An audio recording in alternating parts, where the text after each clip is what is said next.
मंच पे कांग्रेस के वरिष्ठ नेता आदरणीय श्री अविनाश पांडे जी, आदरणीय श्री सदानंद सिंह जी, हमारे बड़े भाई तेज प्रताप यादव जी, पार्टी के वरिष्ठ नेता शिवानंद तिवारी जी, सीपीआई पार्टी से रामेश्वर प्रसाद जी, प्रवेश कुमार जी, ये सीपीआई माले के थे। सीपीआई से राम नरेश पांडे जी जो हमारे अभिभावक हैं, राम बाबू कुमार जी, सीपीएम से अवधेश कुमार जी, अरुण कुमार मिश्रा जी, हमारे बड़े भाई वीआईपी पार्टी के राष्ट्रीय अध्यक्ष मुकेश साहनी जी, पार्टी के प्रधान महासचिव राष्ट्रीय जनता दल के आलोक कुमार मेहता जी, सुनील सिंह जी, भोला जी और जितने भी हमारे प्रिंट इलेक्ट्रॉनिक मीडिया के हमारे यहाँ साथी हैं, सभी लोगों का स्वागत करते हैं। सबसे पहले मैं सभी दलों को जो इस महागठबंधन में शामिल हुए हैं और जो पहले से थे उनका आभार मैं प्रकट करता हूँ। मैं धन्यवाद देना चाहूँगा सभी वरिष्ठ नेताओं को जो यहाँ उपस्थित हैं और खास तौर पे आदरणीय श्रीमती सोनिया जी का, राहुल जी का, प्रियंका जी का, येचुरी जी का, डी राजा जी का हम आभार प्रकट करते हैं कि हम लोगों ने एक धर्मनिरपेक्ष सामाजिक न्याय बिहार के तरक्की के लिए एक मजबूत विकल्प बिहार की जनता के सामने रखा है। मैं धन्यवाद फिर से करूंगा कि इन सभी नेताओं ने, सभी दलों ने मेरे नेतृत्व में आगे करते हुए जो विश्वास मुझ पर जो रखा है, मैं वादा करता हूं कि मैं सभी के वादों पे खड़ा उतरूंगा।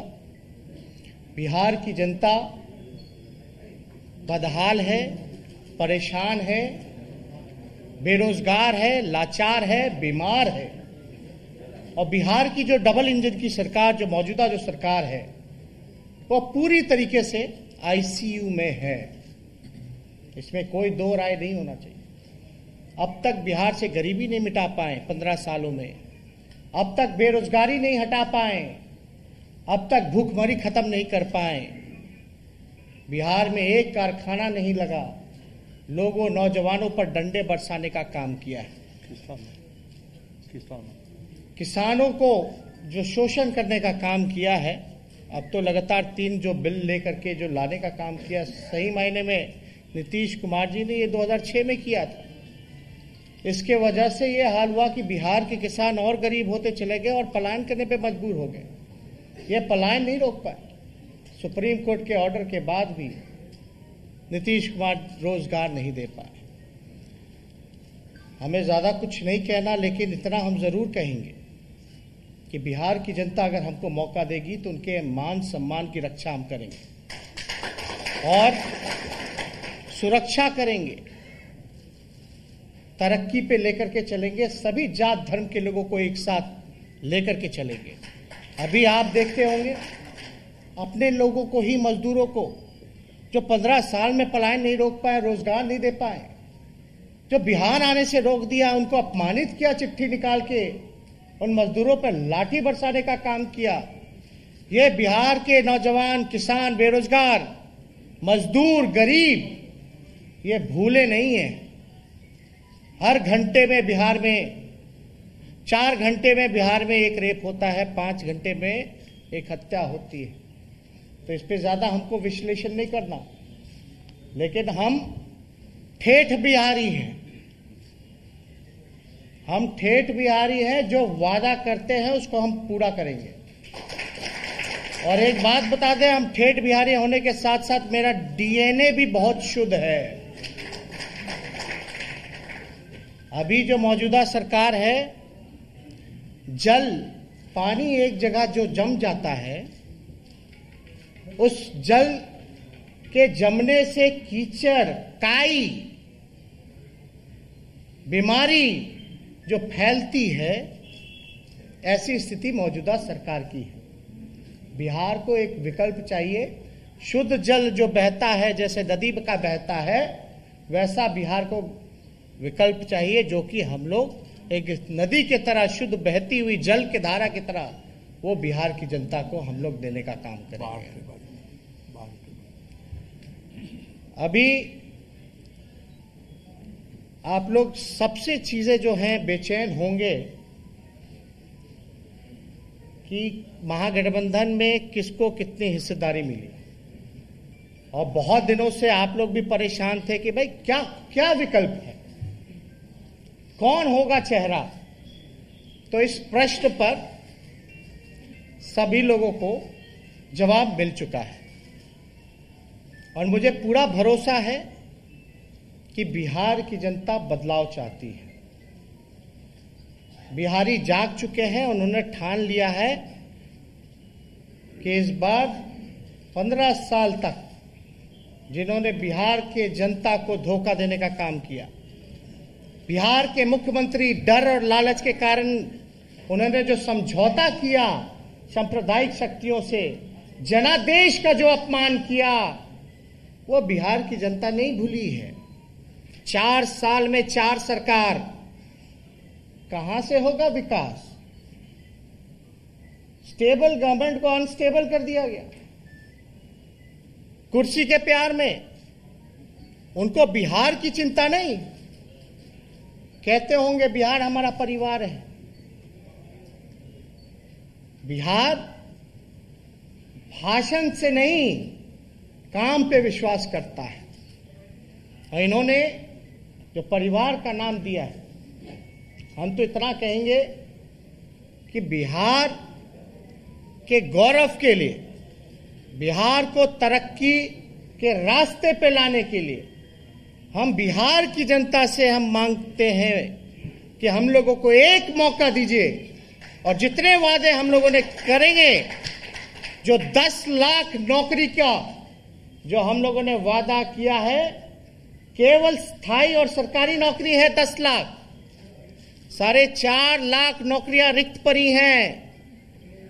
शिक्षा विभाग में, पुलिस महकमे में, स्वास्थ्य विभाग में, इंजीनियरिंग डिपार्टमेंट्स में लगभग 4.5 लाख। राष्ट्र औसत के मुकाबले लाने के लिए हमको 5.5 लाख और चाहिए, सभी मानकों को पूरा करते हुए, जो आंकड़ा 10 लाख का बनता है। और हमने ये वादा किया है बिहार की जनता से कि पहले कैबिनेट में, पहले कलम से, पहले हस्ताक्षर से 10 लाख रोजगार, सरकारी और स्थायी नौकरी हम बिहार के नौजवानों को देने का काम करेंगे। यानी आज से समझिए कि 10 नवंबर रिजल्ट आएगा और 28 नवंबर तक सरकार बन जानी है। यानी 1-1.5 महीने पे लोगों को रोजगार मिलना शुरू हो जाएगा। ये रोजगार तो केवल सरकारी है, हमारा मकसद है। और ये सरकारी नौकरियों में भी जो फॉर्म की जो फीस जो जमा होती है, उसको भी हम लोग खत्म करेंगे। कोई पैसा उस फॉर्म का हम लोग नहीं लेने का काम करेंगे। आगे हम लोग सभी दल यहां बैठे हैं, आगे हम लोग अपना ब्लूप्रिंट, क्या विजन है हमारा, हर एक सेक्टर को, सारे हमारे बुद्धिजीवियों से, एक्सपर्ट से, इकोनॉमिस्ट से हमारी बातचीत चल रही है। इस पे हम लोग काम कर रहे हैं, और जल्दी ही कुछ दिनों के बाद अंतिम रूपरेखा दी जा रही है। वो आप लोगों के सामने एक कॉमन मिनिमम प्रोग्राम के तहत वो आप लोगों के सामने हम रखेंगे, अलग अलग क्षेत्रों का।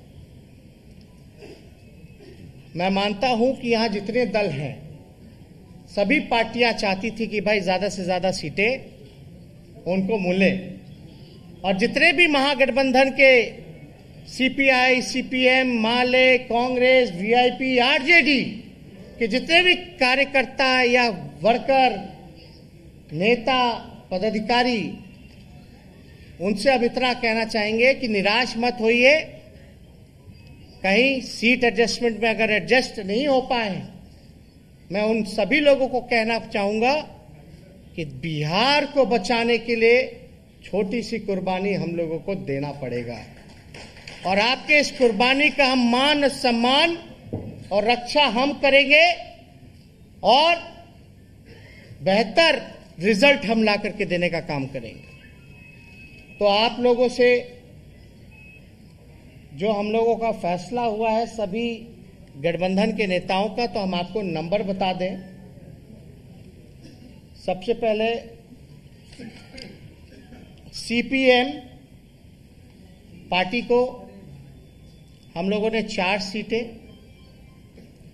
सीपीआई पार्टी को 6 सीटें, सीपीआई माले को 19 सीटें, कांग्रेस को 70 सीटें और जो बाई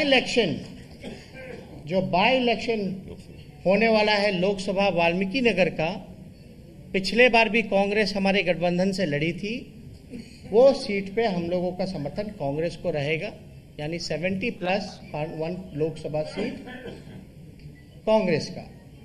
राष्ट्रीय जनता दल के खाते में 144 सीटें, 144 सीटें बची हैं, जिसमें कि हमारी बात मुकेश साहनी जी से अकोमोडेट करने की हो रही है।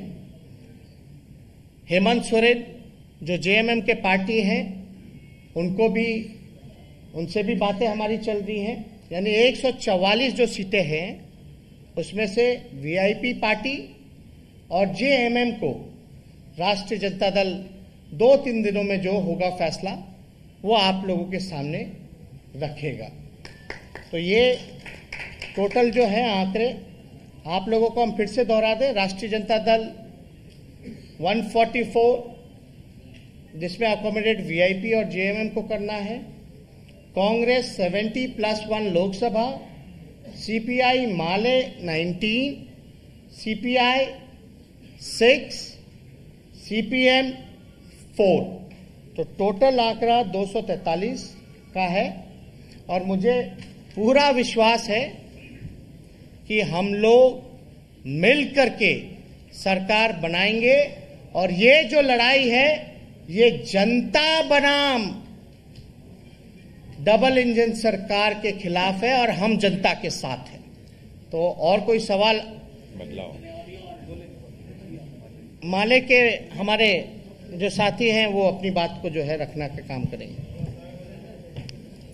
आगे से उधर से वो वाला कॉर्डलेस होगा, कॉर्डलेस माइक दे दीजिए, छोड़ दीजिए, ये नीचे नीचे ऑफ कर।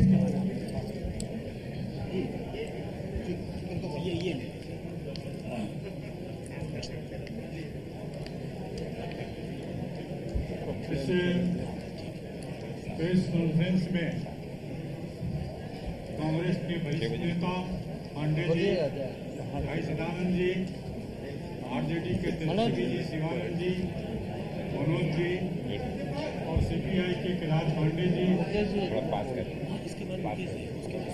पांडे जी, सीपीएम के अवधेश जी और इस प्रेस कॉन्फ्रेंस में उपस्थित तमाम प्रेस के साथी। सबसे मैं पहले कहना चाहता हूँ, ये तो जी अरे ना आशीर्वाद दी गठबंधन हुआ है, किस परिस्थिति में हुआ है इसको सोचेगा। पूरे जो 15 साल के शासन रहा नीतीश कुमार का, या देश में 6 साल का शासन रहा मोदी जी का, जिसमें जनता के अंदर जो शोषण, दमन, उत्पीड़न की घटनाएं हो रही है, बेरोजगारी बढ़ा है, सांप्रदायिकता बढ़ी है और फासिज्म का दौर शुरू हो गया है। संविधान प्रोग्राम के लिए जा रहा है। आपका जो राय होगा आपकी पार्टी का वो भिजवा दीजिएगा।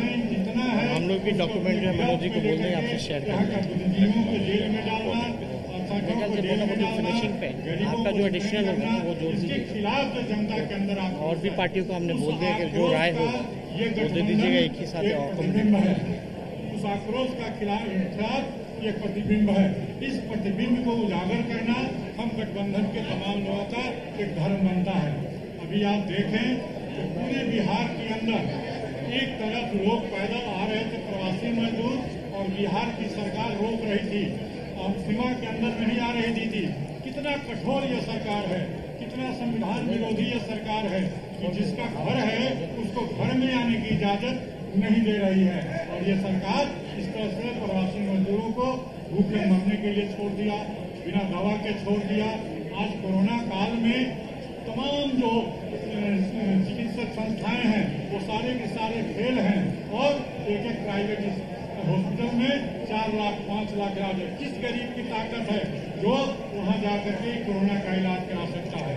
यहाँ टेस्ट भी बहुत कम हो रहा है, यहाँ जांच भी बहुत कम हो रहा है, रिपोर्ट नहीं आ रही है, लोग ऐसे भी मर रहे हैं घर में और कोरोना सेंटर में तमाम चीजों के लिए हो रहा है। इसलिए आप देखेंगे यहाँ का कोरोना काल में लोगों की जान की परवाह नहीं करना, और तबाह है उनकी सुरक्षा नहीं करना, उनकी मदद नहीं करना और किसी परिस्थिति में चुनाव हो रहा है। मित्रों, यहाँ की शिक्षा संस्थाएं बर्बाद हो रही है।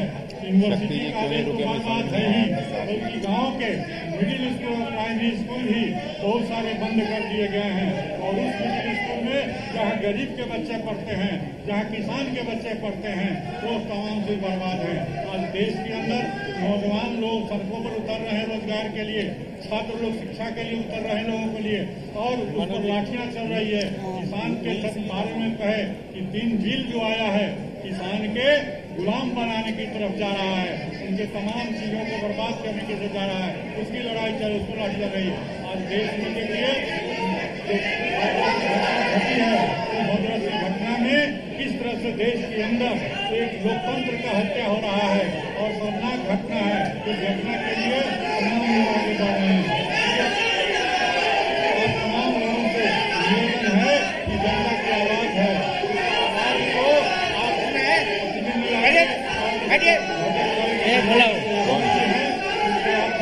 वर्कर लोग तेजस्वी जी इस गठबंधन के नेता हैं, इनको सब कोई मान रहा है और इसको लेकर के हमको आगे बढ़ना है। साथियों, जो भी अलग अलग दलों के सहयोगी हमारे गठबंधन दल के नेता हैं, हर व्यक्ति बोलने जा रहे हैं। मैंने पहले ही कहा कि ये सिर्फ व्यक्तियों का इकट्ठा होना नहीं है, विचार का इकट्ठा होना है। अब हम अपने साथी मुकेश सहनी जी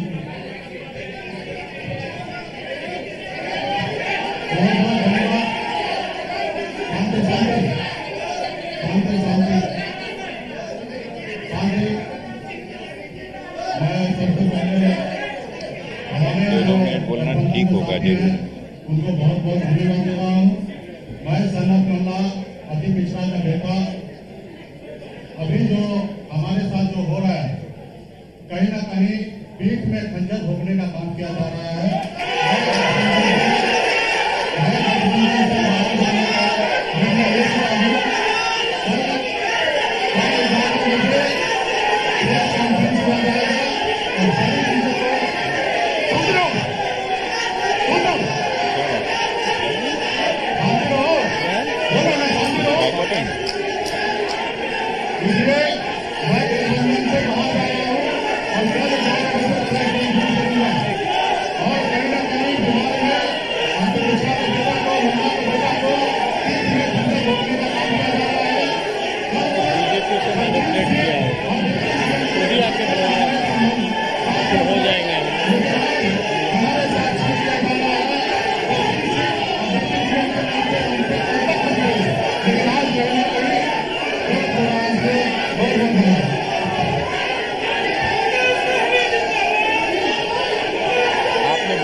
आपने बोला तो था कि वो पास अब उनकी गलती है।